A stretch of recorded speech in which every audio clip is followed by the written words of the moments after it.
Assalamu alaikum wa rahmatullahi wa barakatuh. Welcome to today's Friday Reflections on this Friday, the 20th of August, 2021. I hope everybody is well, wherever you're tuned into this from, and having a good day.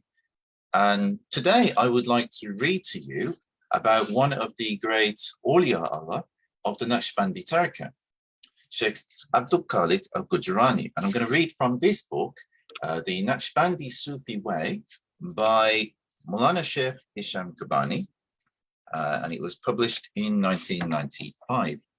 And I'm going to read from page 125 of this book, which also has this beautiful miniature.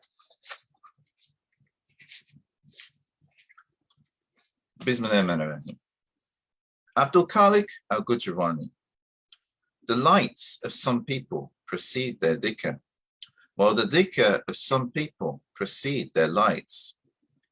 There is the one who does the loud zikr, so that his heart be illuminated, and there is the one whose heart has been illuminated, and he does the silent zikr. Ibn Atta Allah. Abdul Khaliq al-Ghujdawani was known as the Sheikh of Miracles, one who shone like the sun. He was a master of the high stations of spirituality of his time. He was a perfect knower in Sufism and accomplished in asceticism. He is considered the fountainhead of the Naqshbandi Sufi order and the wellspring of the masters of Central Asia, the Khwajagan. His father was Shaykh Abdul Jamil, one of the most famous scholars in Byzantine times, both in external and external knowledge. His mother was a princess, the daughter of the king of Seljuk Anatolia, which is now Turkey. Abdul Khaliq was born in Gujwan, a town near Bukhara in present-day Uzbekistan. There he lived and passed his life and was buried. He was a descendant of Imam Malik. In his childhood, he studied the Quran and its exegesis, the science of the traditions, the sciences of the Arabic language, and jurisprudence with Shaykh Sadruddin. After mastering the divine law, he moved on to spiritual struggle until he reached a high station of purity. He then moved to Damascus, where he established a school from which many students graduated. Each became a master of jurisprudence and the traditions, as well as spirituality, both in the regions of Central Asia, as well as in the Middle East. The author of the book, Al-Hadayq al-Wadiya, tells us how he reached his high station within the golden chain. He met Khidr alayhi salam and accompanied him. He took from him heavenly knowledge and added it to the spiritual knowledge he had obtained from his sheikh, Yusuf al-Hamadani. One day when he was reading the Quran in the presence of Shaykh Sadruddin, he came upon the following verse: "Call upon your sustainer humbly and in the secrecy of your hearts. Verily, he loves not those who transgress the bounds of what is right." This is in the Quran, Surah 7, Ayah 55. This verse prompted him to inquire of Shaykh Sadruddin about the reality of silent zikr and its method. Abdul Khaliq put his question thus: in loud zikr, you have to use your tongue. People might listen to you and see you, whereas in the silent dhikr of the heart, Satan might listen to you and hear you, since the Prophet ﷺ said in his holy tradition, Satan moves freely in the veins and arteries of the children of Adam. What then, O my Shaykh Sadruddin, is the reality of call in the secrecy of your hearts? His Shaykh replied, O my son, this is a hidden, heavenly knowledge, and I wish that God exalted and Almighty send you one of his saints to inspire on your tongue and in your heart the reality of silent dhikr. From that time, Shaykh Abdul Khaliq al-Ghujdawani waited for that prayer to be fulfilled. One day he met Khidr alayhi salam, who told him, "Now my son, I have permission from the Prophet ﷺ to inspire on your tongue and in your heart the hidden zikr with its numbers." He ordered him to submerge himself under water and to begin making dhikr in his heart. La ilaha illallah, Muhammadun Rasulullah. He did this form of zikr every day until the light of the divine, the wisdom of the divine, the love of the divine, and the attraction of the divine were opened to his heart. Because of these gifts, people began to be drawn to Abdul Khaliq and sought to follow in his footsteps. He took them to follow in the footsteps of the Prophet Muhammad sallallahu alaihi wasallam.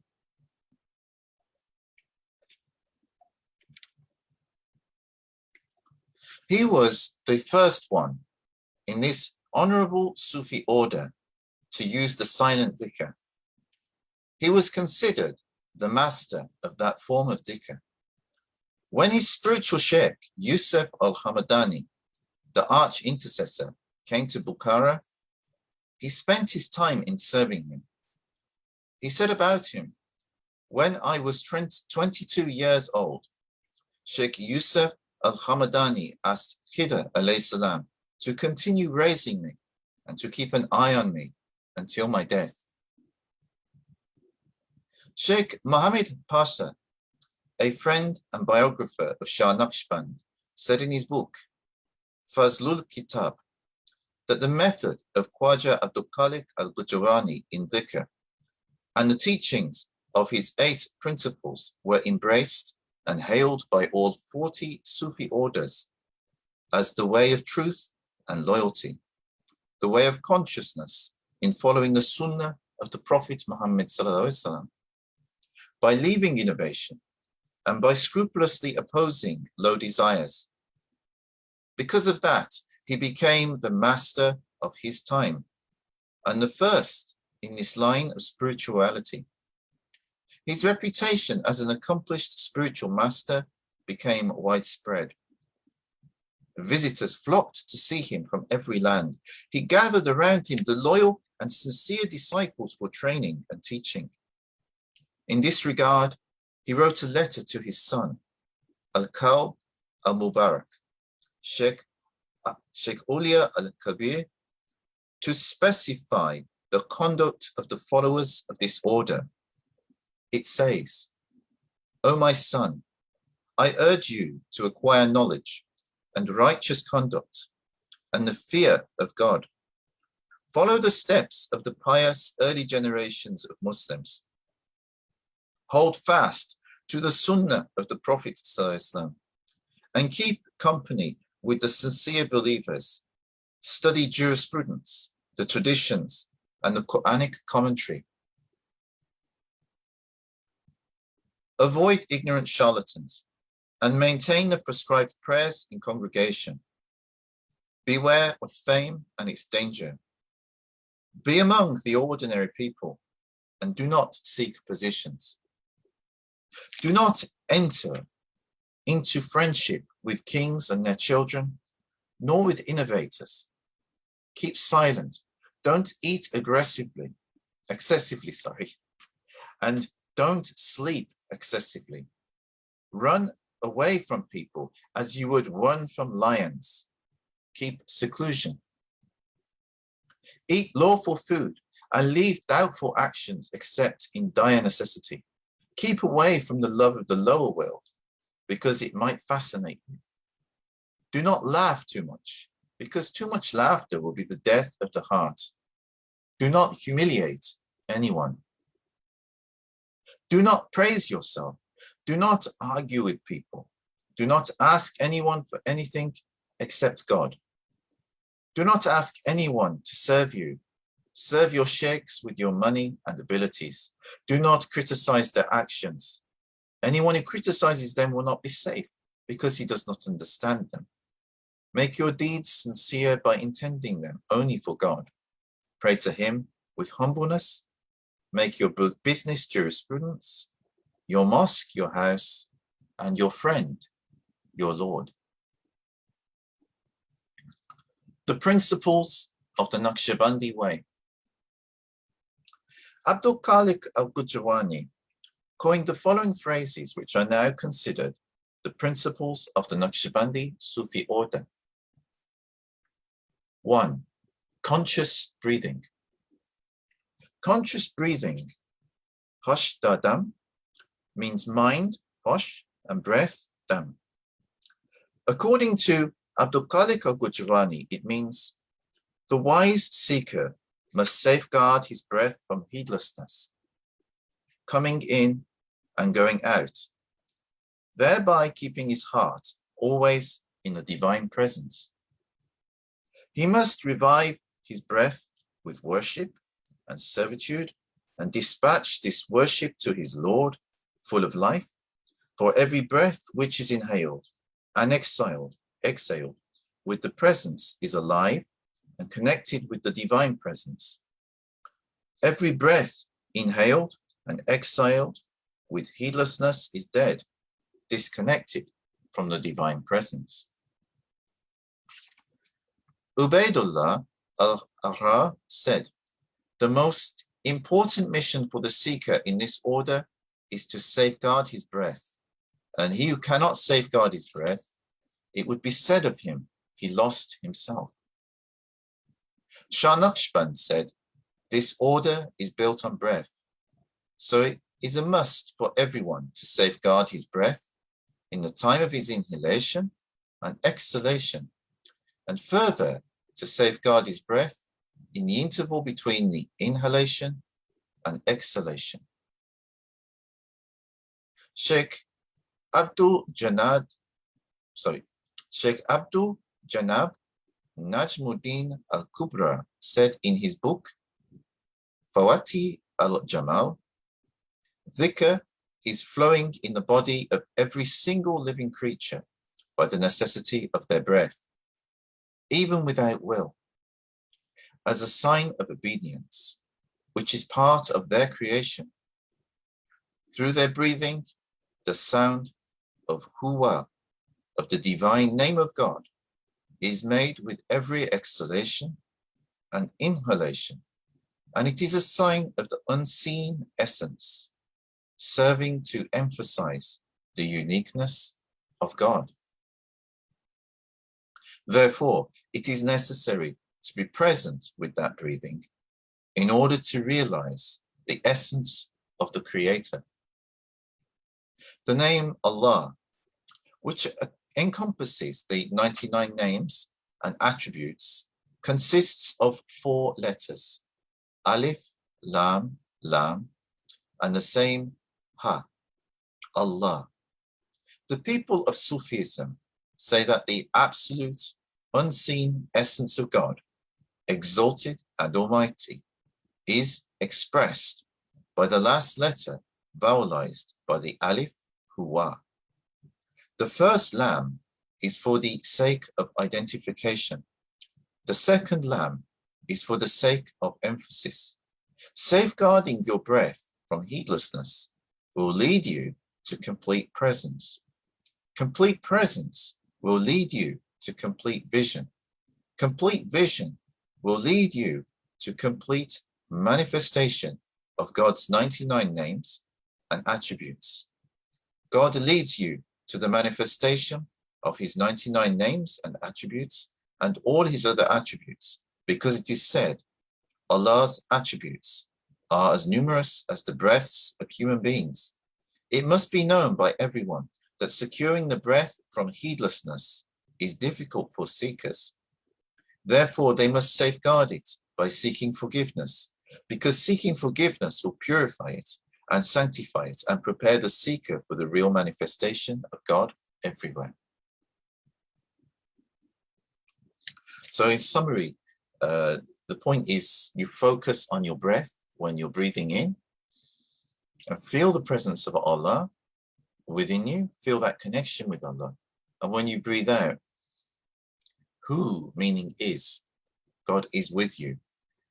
And the notes here are describing the importance and describing that in more depth.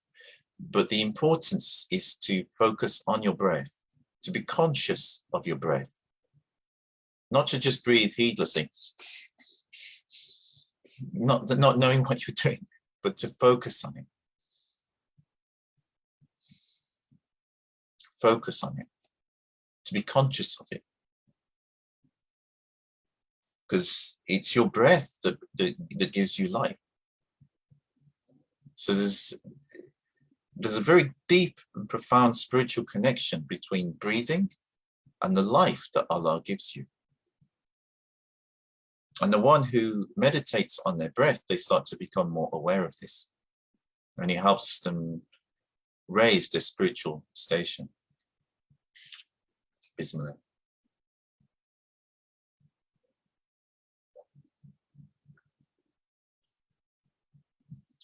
Second principle of the Naqshbandi way. Watch your step. It means that the seeker, while walking, must keep his eyes on his feet. Wherever he is about to place his feet, his eyes must be there. He is not allowed to cast his glance here or there, to look left, to look right or left, or in front of him, because unnecessary sights will veil the heart.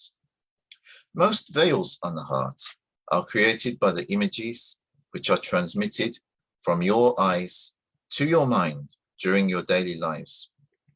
These may disturb your heart with turbulence because of the different kinds of desire which have been imprinted on your mind. These images are like veils on the heart. They block the light of the divine presence.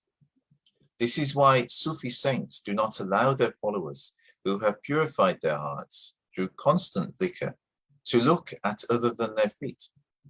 Their hearts are like mirrors, reflecting and receiving every image easily.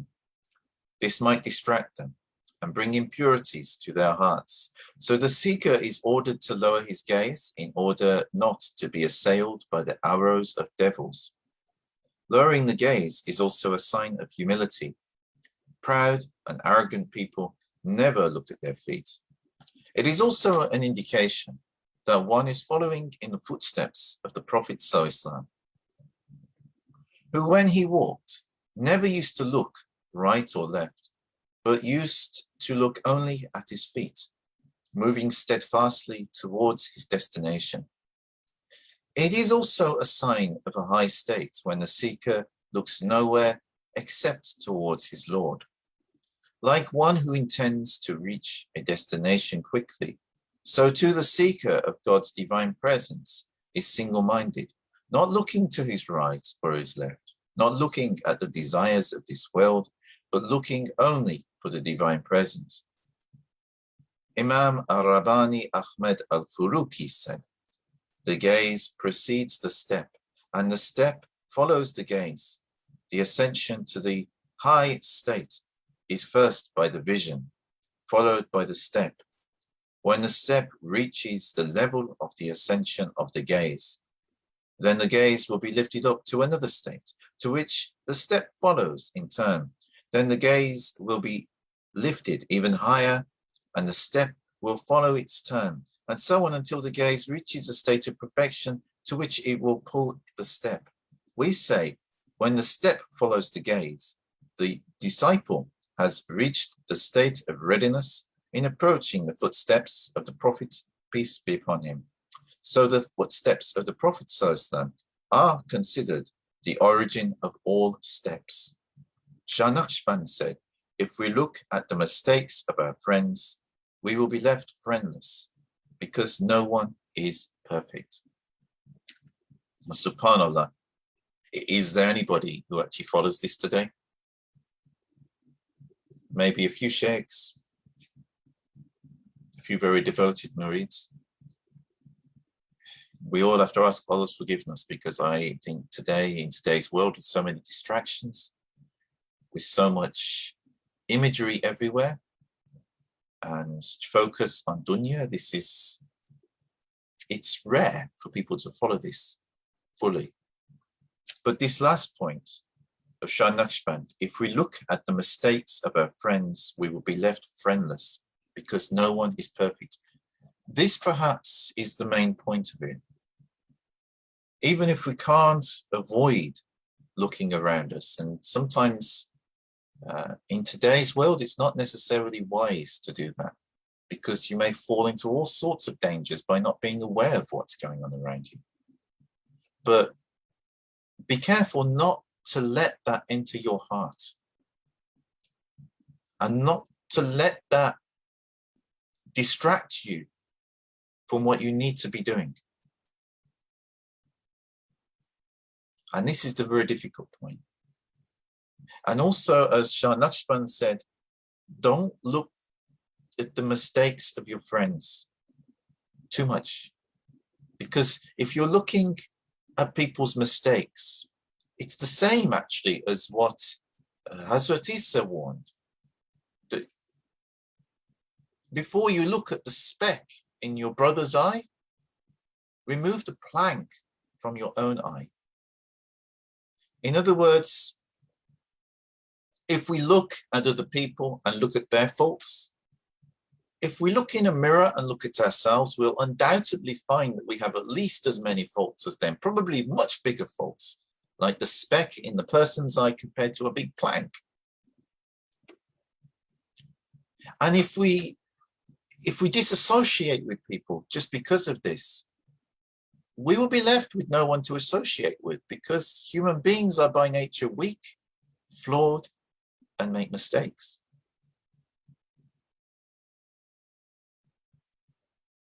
So this, if we apply it literally, is very difficult to follow today. But we should learn it and try to avoid as much distraction as we can avoid, and avoid judging people. If you see mistakes, especially mistakes that are not serious things that you need to do something about because it affects your personal security or something like that, that's a different matter, you know. But if it's just little mistakes that people are making, it's best to turn a blind eye to it and ask Allah to forgive them and don't think any more about it. One of the biggest diseases in this time is gossiping, backbiting. People, they do look around them. They're not looking left and right for their own safety, you know, so they don't get run over by cars, or just to be aware of what's going on around them and then paying it no more thought than is necessary. But they look around them to see what other people are doing, and then they chat to everybody about it and embarrass people and upset them. And then they lose friends and fall out with, you know, one thing leads to another. And they're not realizing, of course, in all this time that they're making at least as many mistakes. There is a tradition that I learned many years ago. It's a very good piece of advice. Before you point a finger at someone, remember the other three fingers are pointing back at you. If we all remember that point, we'll be slower to point our finger at anybody.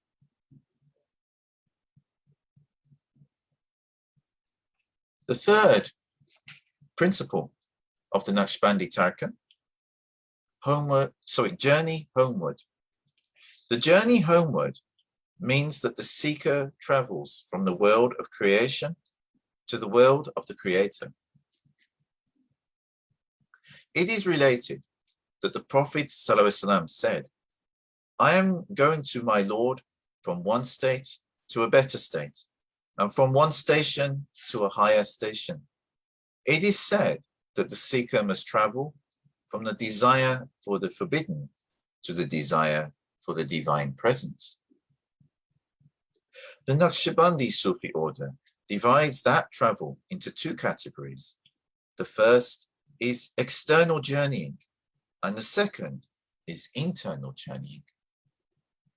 External travel is to travel from one land to another, searching for a perfect guide to take and direct you to your destination. This enables you to move to the second category, the internal journey. Seekers, once they have found a perfect guide, are forbidden to go on another external journey. In the external journey, there are many difficulties which beginners cannot endure without falling into forbidden actions, because they are weak in their worship. The second category, internal journeying, requires the seeker to leave his coarse matters, to move to praiseworthy manners, and to throw out of his heart all worldly desires. He will be lifted from a state of impurity to a state of purity.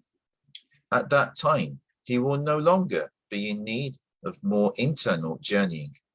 He will have cleansed his heart, making it pure like water, transparent like crystal, polished like a mirror, showing the reality of all matters essential for his daily life. Without any need for external action on his part, in his heart will appear everything that is needed for his life and for the life of those around him. Fourth principle is solitude in the crowd. Seclusion, khalwat, means to be outwardly with people while remaining inwardly with God. There are also two categories of seclusion. The first is external seclusion, and the second is internal seclusion. External seclusion requires the seeker to seclude himself in a private place that is empty of people. Staying there by himself, he concentrates and meditates on dhikr Allah, the remembrance of God, in order to reach a state in which the heavenly realm becomes manifest. When he chains the external senses, his internal senses will be free to reach the heavenly realm. This will bring him to the second category, internal seclusion. Internal seclusion means seclusion among people. Therein, the heart of the seeker must be present with his Lord and absent from the creations while remaining physically present among them. It is said the seeker will be so deeply involved in the silent dhikr in his heart, even if he enters a crowd of people, he will not hear their voices. The state of dhikr overwhelms him. The manifestation of the divine presence envelopes him, making him unaware of all but his Lord. This is the highest station of seclusion and is considered true seclusion as mentioned in the Holy Quran. People whom neither business nor profit distract from the recollection of God. Surah 24, Ayah 37. This is the way of the Naqshbandi order. The primary seclusion of the shaykhs of the Naqshbandi order is internal seclusion. They are with their Lord and simultaneously they are with people. As the Prophet ﷺ said, I have two sides. One faces my Creator and one faces creation. Shah Naqshband emphasized the goodness of gatherings when he said, our way is companionship and goodness is in the gathering. It is said that the believer who can mingle with people and carry their difficulties is better than the believer who keeps away from people. On that delicate point, Imam Rabbani said, it must be known that the seeker at the beginning might use external seclusion to isolate himself from people, worshipping and concentrating on God, Almighty and exalted, until he reaches a higher state.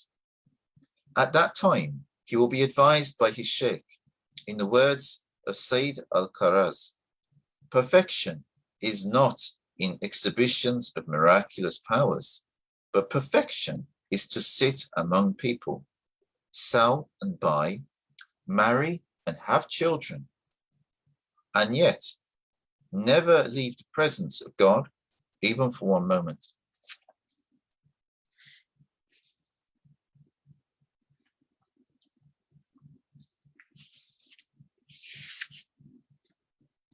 So this is the fourth principle, and it's a very important principle within the Naqshbandi Tariqah, because real taqwa, consciousness of God, is when you can actually be in a crowd of people with all manner of distractions around you, but you are centered, you are focused. You are not distracted by everything that's around you. You are focused on Allah subhanahu wa ta'ala.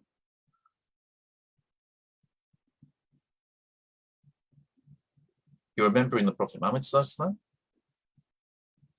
and you are focused on whatever particular reason you are there for. So if you're buying your food or something, you do that, and then you go. But if you're in a crowd of people, and you're there in order to help someone or do that, that's the reason you're there. You do that, you focus on that. You don't get sidetracked, distracted by everybody else around you. And all this time, you're constantly remembering Allah with silent dhikr.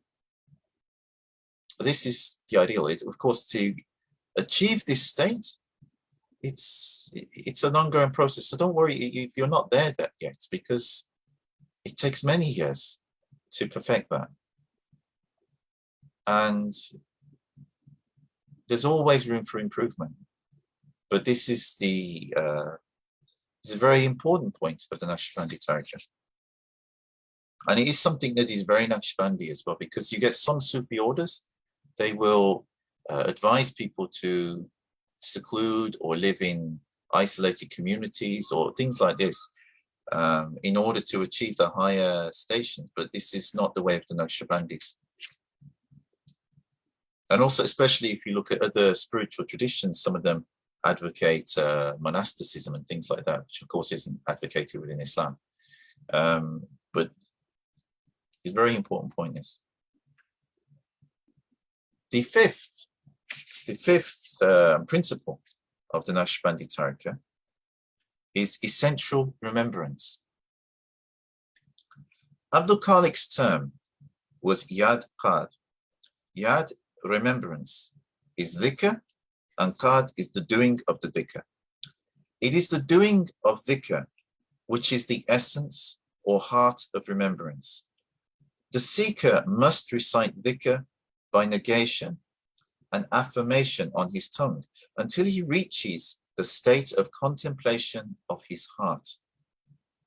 That state will be achieved by reciting every day the negation, La ilaha, and affirmation, illallah, on the tongue between 5,000 and 10,000 times, removing from his heart the elements that rust and tarnish it. This dhikr polishes the heart and takes the seeker into the state of manifestation. He must keep that daily dhikr, either by heart or by tongue, repeating Allah, the name of God's essence, which encompasses all the other names and attributes, or by negation and affirmation through the saying of La ilaha illallah. This daily dhikr will bring the seeker into the perfect presence of the one who is glorified. The dhikr, by negation and affirmation, in the manner of the Naqshbandi Sufi masters, demands that the seeker close his eyes, close his mouth, clench his teeth, press his tongue to the roof of his mouth, and hold his breath. He must recite the dhikr through the heart, by negation and affirmation, beginning with the word La, no.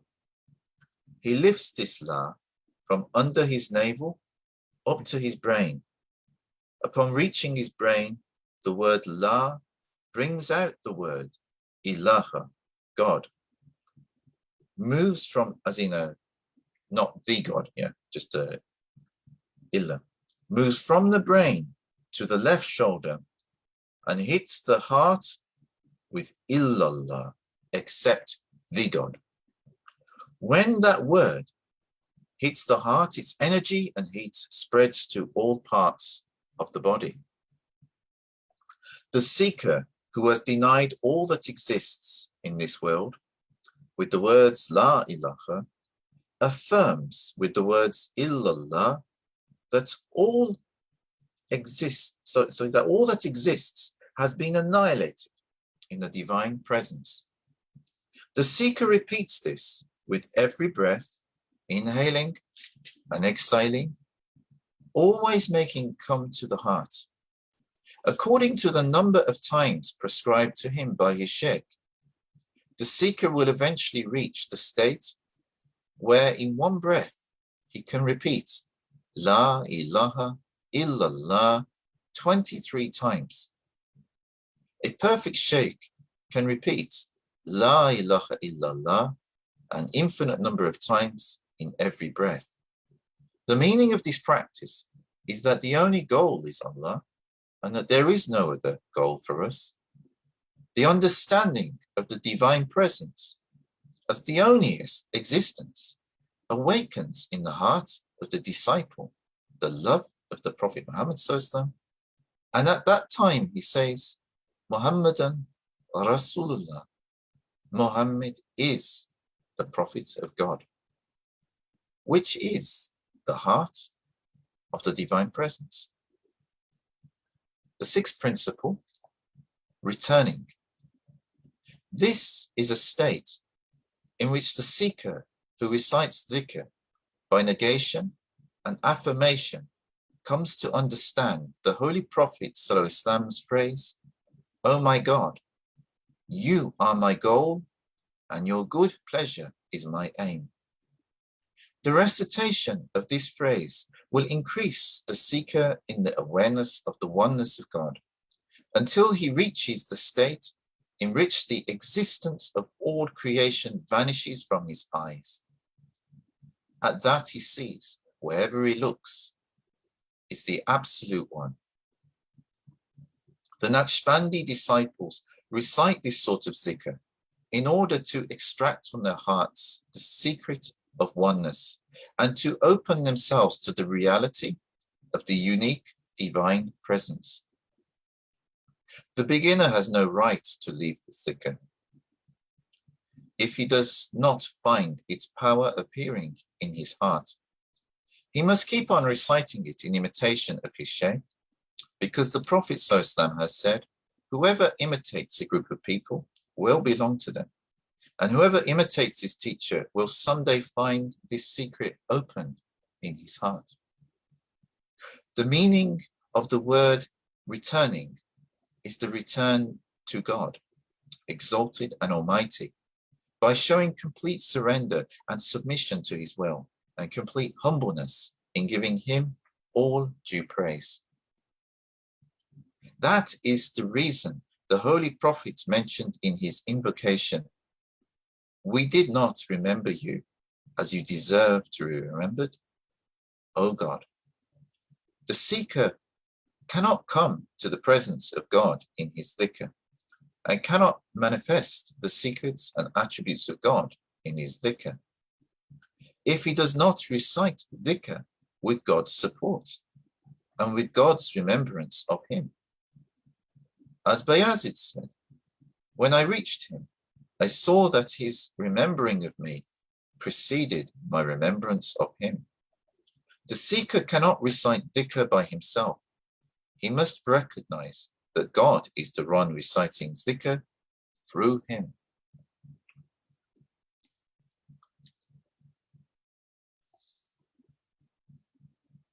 SubhanAllah. Yes, the closer we actually come to true God consciousness, true taqwa, we start to realize that it is Allah operating through us. And everything is a rahmah to us from Allah. Everything is a compassionate and kind gift from Allah. And if we are drawn to acts of worship, to dhikr, to good behavior, anything like that, this is from the love of Allah. It is a reflection of Allah's love for us, that Allah is putting it into our hearts to do these good things. And we cannot do it without Allah's support. It's not possible. Especially when in the dunya, daily life, everything is distracting us away from it.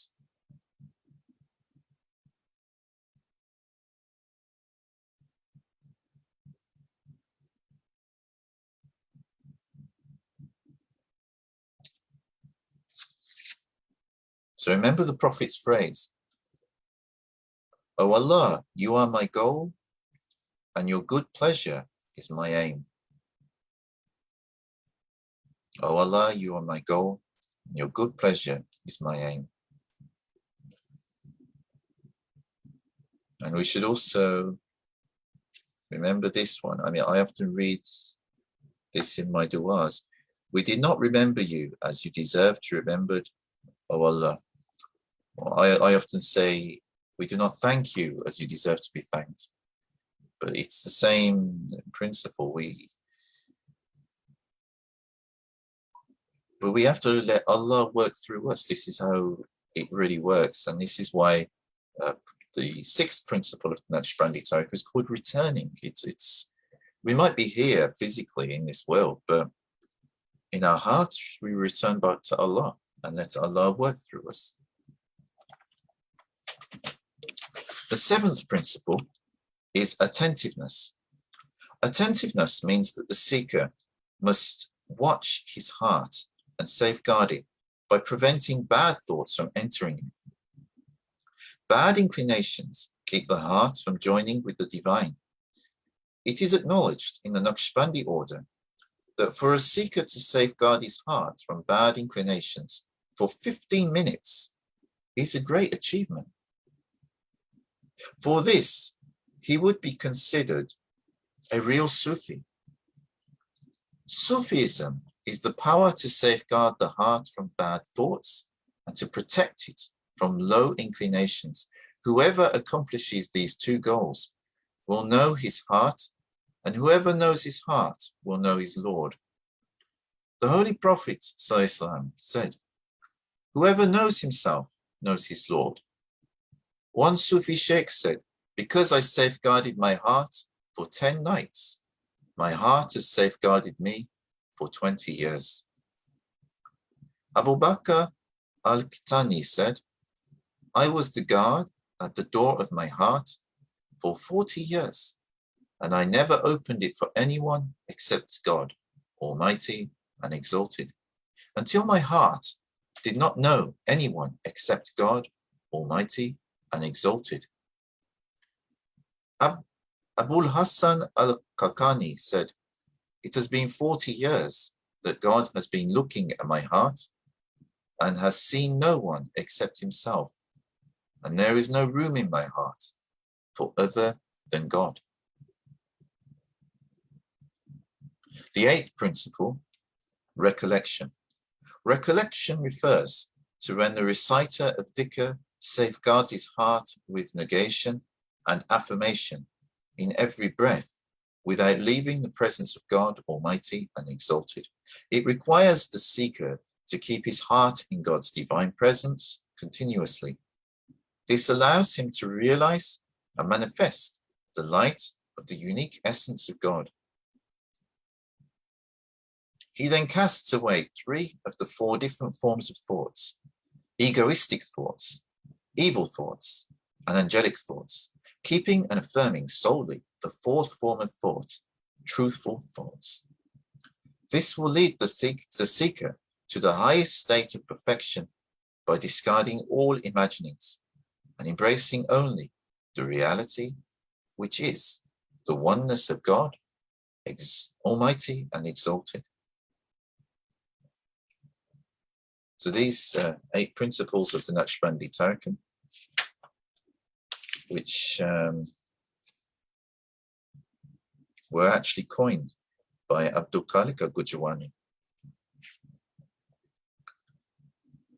Abdul Khaliq al-Ghujdawani had 4 caliphs. The first was Shaykh Ahmed al-Sadiq, originally from Bukhara. The second was Kabir al-Uliya, the greatest of saints. Shaykh Arif Uliya al-Kabir, originally from Bukhara, he was a great scholar in both external and internal sciences. The third caliph was Shaykh Suleiman al-Kamani. The fourth caliph was Arif Ariraqwi.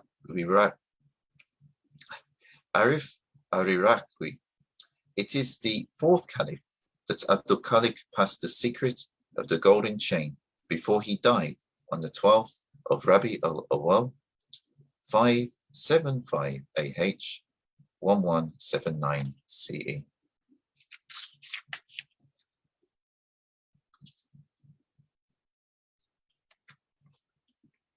So this, the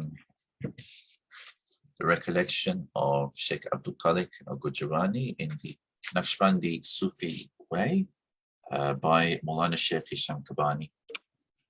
A very beautiful book. This particular edition was limited, but there is another version of this book called Classical Islam, and something about the Naqshbandi order.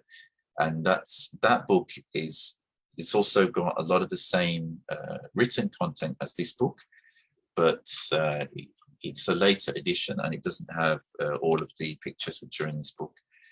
But it's a very valuable resource if you can get hold of it. I give thanks to Allah subhanahu wa ta'ala, the Prophet Muhammad sallallahu, and my shaykhs, Shaykh Muhammad Nazim Adil al-Haqqani and Shaykh Muhammad Hisham Kabbani, for this book, for this knowledge, and for guiding me. And please forgive me for any mistakes I made. Any mistakes, they're my own, and may Allah forgive me for them. Sometimes this book is out of print. It's from 1995, but the other book, let me just get the title right for you.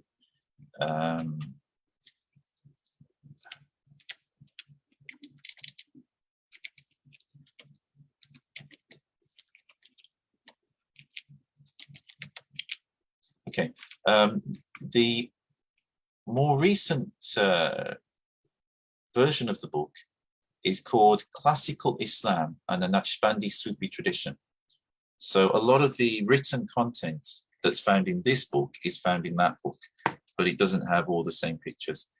This book is sometimes available, but because it was a limited edition and there was only, I think, 5,000 published or something, it is very difficult to get hold of and can be a bit expensive. So it might be better to get the other edition of the book, the paperback, which is a bit cheaper if you're just looking for the knowledge.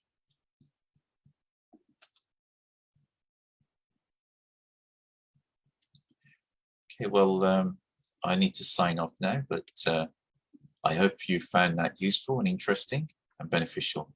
And if you are finding these videos helpful, please don't forget to subscribe to my website at paulsarmstrong.com, my Instagram channel, my Facebook channel, and YouTube, so that you can be kept up to date with any new videos and stuff that I do. And I wish you all the very best, and I wish everybody have a wonderful weekend. Assalamu alaikum wa rahmatullahi wa barakatuh.